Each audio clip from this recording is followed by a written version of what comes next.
los 50 años, tú tienes una experiencia muy particular. Nosotros hemos experimentado, nuestra generación ha experimentado un desarrollo muy peculiar del libro. La transición desde el mundo de Gutenberg al mundo ciber.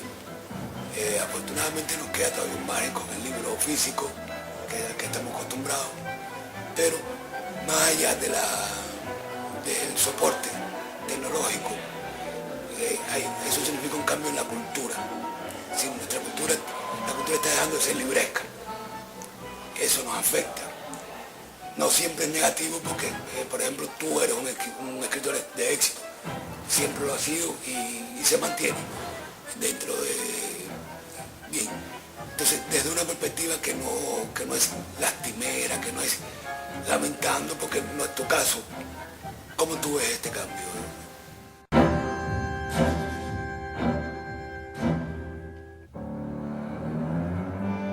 Yo diría que la invención de la imprenta es un momento mítico en la historia, diría que nunca tuvo lugar, porque en realidad Gutenberg inventa un dispositivo para falsificar libros.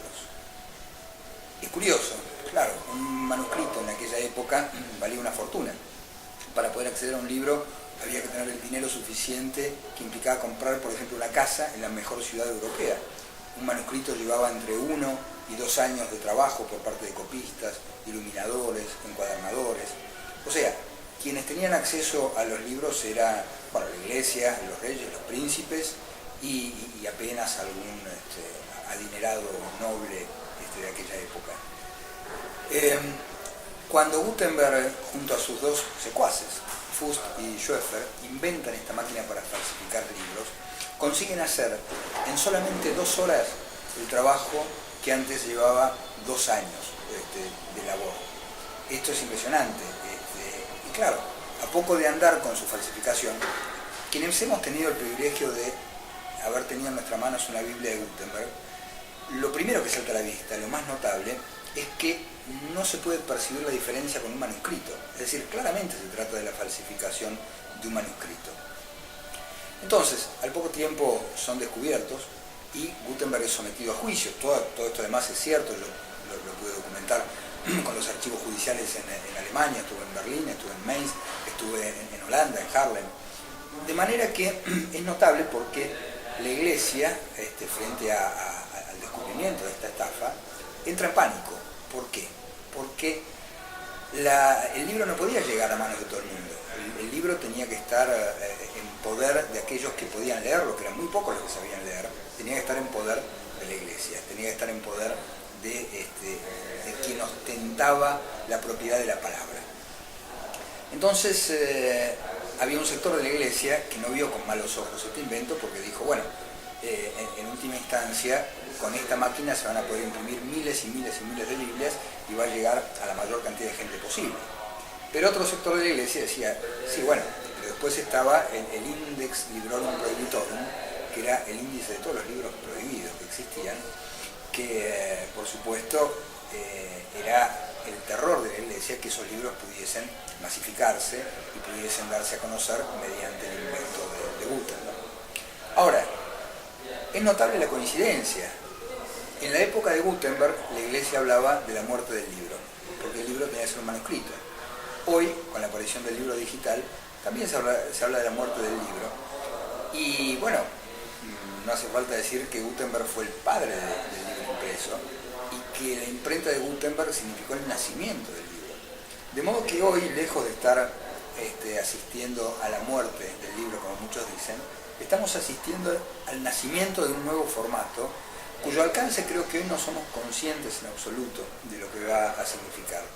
Esto va a volver muchísimo más masiva la lectura, muchísimo más democrática el acceso a la lectura, va a cambiar la forma de leer, va a cambiar la forma de escribir. Los escritores no tenemos motivos para estar preocupados. Entiendo la preocupación de los editores, que para ellos es un negocio, pero para los escritores la literatura no es un negocio, consiste en escribir, uno escribiría de todos modos, aunque se acabara el mundo. De modo que no hay que preocuparse, no hay que preocuparse. Yo creo que justamente el invento de Gutenberg permitió el nacimiento de la novela, de la narrativa. Antes de eso el libro era sagrado, completamente sagrado. Y gracias a Gutenberg estamos nosotros, los profanos, los herejes, los escritores, que somos todo lo contrario a lo sagrado. Un libro en la época de Gutenberg era inalcanzable, y gracias a Gutenberg se pudo masificar y era posible, bajó radicalmente el precio de los libros. Pero hay un dato más interesante todavía. El primer libro fue un libro pirata. Es decir, Gutenberg fue el primer pirata de la historia de la cultura. Porque su máquina, que después se llamó imprenta, en realidad era una máquina para piratear libros. Y sobre ese formato del libro pirata de Gutenberg se montó la fabulosa industria editorial que conocemos hoy, que llega hasta nuestros días. Y la coincidencia es increíble, porque el primer formato de libro digital es un libro pirata, surge para piratear libros impresos. Y sobre ese formato de libro pirata digital se monta luego la empresa del libro electrónico. De manera que podemos ver cómo siempre se está discutiendo una y otra vez lo mismo a lo largo de la historia.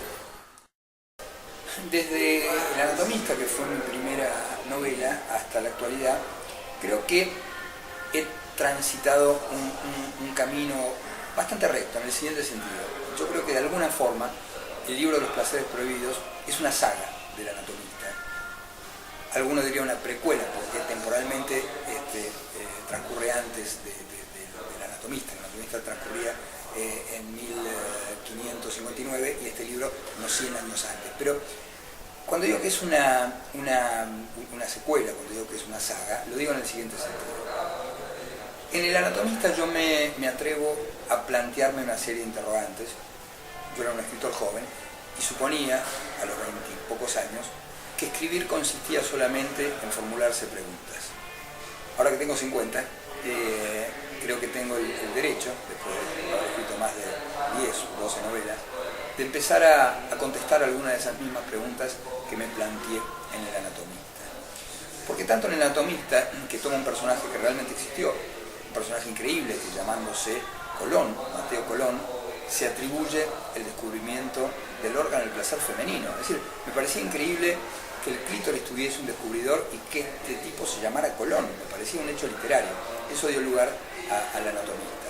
Entonces, en aquella novela me hago muchas preguntas acerca de la historia, acerca de la sexualidad. Y yo me daba por contento planteando esas preguntas. Entonces, como decía, en el libro Los placeres prohibidos empiezo a contestar esas preguntas, yo ahora que soy, insisto en este punto, un escritor de 50 años. Hay una pregunta que sobrevuela toda mi literatura desde el comienzo hasta ahora. Y es en qué momento la sexualidad dejó de ser algo prohibido, dejó de ser algo sagrado, completamente sagrado, para pasar a ser algo prohibido y pecaminoso. Porque en la antigüedad, la sexualidad no solamente que no era nada prohibido ni nada vergonzante, sino al contrario, era sagrada hasta tal punto que se ofrecía en los templos. En la antigua Babilonia eran las sacerdotisas consagradas al culto de Ishtar quienes ofrecían sexo en los templos. ¿Qué pasó? ¿Cuál fue el hecho que motivó que la sexualidad se convirtiera en todo lo contrario? Después de mucho indagar, yo creo haber dado con esa respuesta. Algunos años antes de Cristo, los hebreos fueron cautivos de los pueblos babilónicos, y durante ese cautiverio fueron obligados a practicar el sexo ritual en el templo.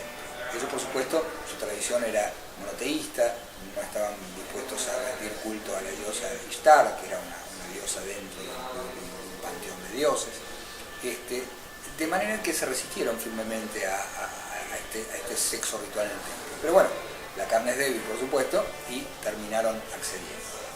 Ahora bien, cuando finalmente el pueblo hebreo consigue liberarse del yugo babilónico, va a repudiar con tanta fuerza al opresor, al enemigo, que no solamente, digamos, el sexo ritual va a quedar identificado con el enemigo, sino el sexo en general. Entonces, el sexo queda vinculado a Babilonia. Uno cuando lee la Biblia, de hecho, en el libro del Apocalipsis, la que precipita El fin del mundo es justamente la prostituta de Babilonia. Es decir, Babilonia queda asociada a la sexualidad, a lo prohibido, a lo pecaminoso y queda del lado del enemigo. Y eso llega hasta nuestros días por herencia judeo-cristiana.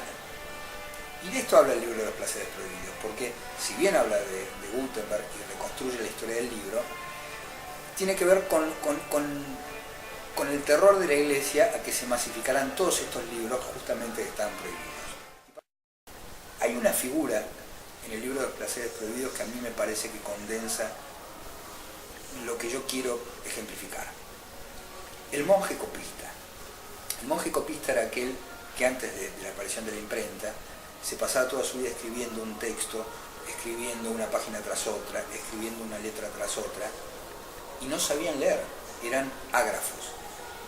Y necesitaban que fueran ágrafos porque se sostenía que si alguien entendía el sentido de un texto, podía polemizar, podía discutir, podía atreverse consciente o inconscientemente a cambiar el texto.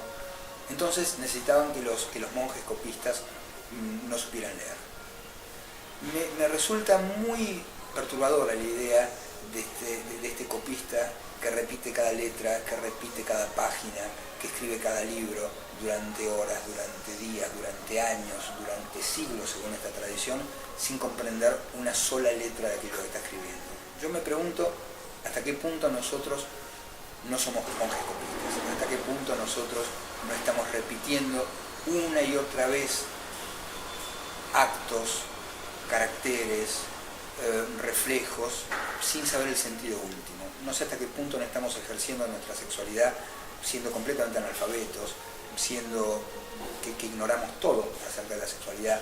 No sé hasta qué punto leemos desde la más absoluta ignorancia. Uno va a un aeropuerto y encuentra a todo el mundo leyendo los mismos libros, los mismos títulos, las mismas cosas.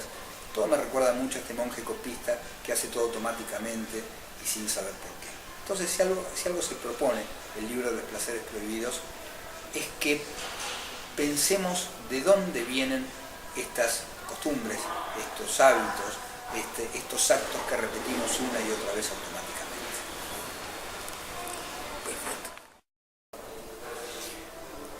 El libro de los placeres prohibidos se sitúa en Alemania, casi diría yo, por una cuestión aleatoria y circunstancial.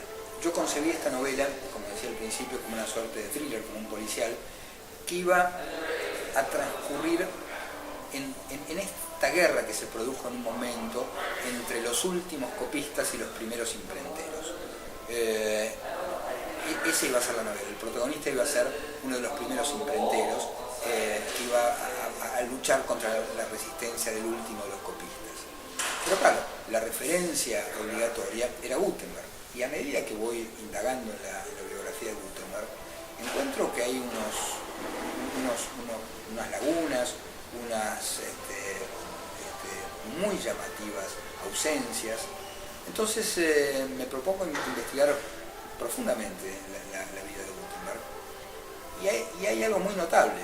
Si podemos saber fehacientemente que Gutenberg realmente existió, es por la cantidad de fojas judiciales que dejó. Porque no hay ninguna Biblia que lleve la firma de Gutenberg.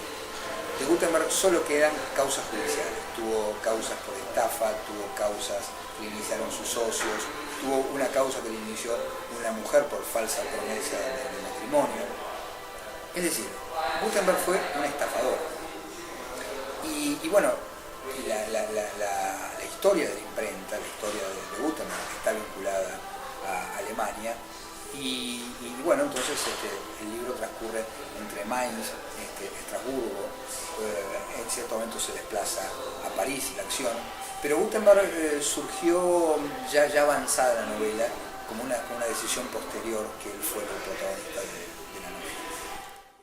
La diferencia entre el libro de los placeres prohibidos con otras novelas, como El Conquistador, por ejemplo, es que en este caso, como tengo que ser fiel a la reconstrucción biográfica de Gutenberg, yo fui muy cuidadoso en esto y no quise difamarlo. Realmente todo lo que cuento de Gutenberg es cierto y consta en archivos judiciales.